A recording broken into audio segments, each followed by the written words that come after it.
दोस्तों हिन सां मिलो, ही आहे करमो चाचा ऐं ही आहे इन जो फ्रूट शॉप। ये सुबह जो सवेर फ्रूट मंडी वेंदो आहे ऐं इतां फ्रेश यानी ताज़ो फ्रूट ख़रीद कंदो आहे। अचो दोस्तों, असां करमो चाचा जी फ्रूट्स जी पैकिंग करण में कुछ हेल्प कयूं। करमो चाचा के 12 एप्पल्स 3 स्मॉल बॉक्सेस में पैक करणा आहिनि।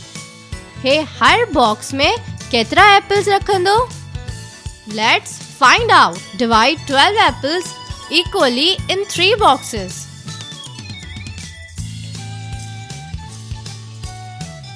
दोस्तों 12 एप्पल्स के 3 boxes में अहिड़ी तरह डिवाइड करणो आहे त पहिरियां हिक एप्पल्स हर हिक बॉक्स में रखणो आहे, पोइ ॿियो एप्पल हर बॉक्स में रखबो। अहिड़ी तरह 3 एप्पल रखबो ऐं चौथो एप्पल भी रखबो। हे ॾिसो, अहिड़ी तरह 12 एप्पल्स के करमो चाचा 3 बॉक्सेस में पैक करे छॾियो। दोस्तों छा तव्हां खे ख़बर आहे त एप्पल्स के बॉक्सेस में इक्वली डिस्ट्रीब्यूट करण जे लाइ मूं डिवीजन जी मदद वरिती। असल में डिवीजन रिपीटेड सब्ट्रैक्शन आहे, जहिड़ो के 12 - 4 = 8, 8 - 4 = 4, 4 - 4 = 0। इनखे हिन तरह सां लिखबो आहे 12 / 3, यानी हर बॉक्स में 4 एप्पल्स आहिनि।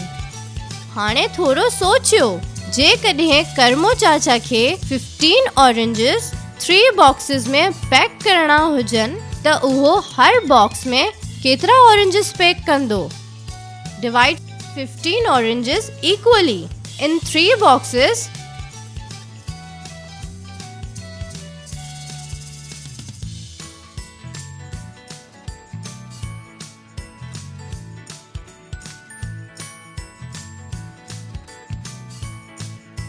शाबाश, बिल्कुल सही। हर बॉक्स में 5 ऑरेंजेस आहिनि। दोस्तों अचो हाणे बिल्कुल अहिड़ी तरह असां मैंगोस ऐं पेयर्स जी भी पैकिंग करण में करमो चाचा जी मदद करियूं। Divide 36 pairs equally in 4 boxes। Divide 40 mangoes equally in 8 boxes।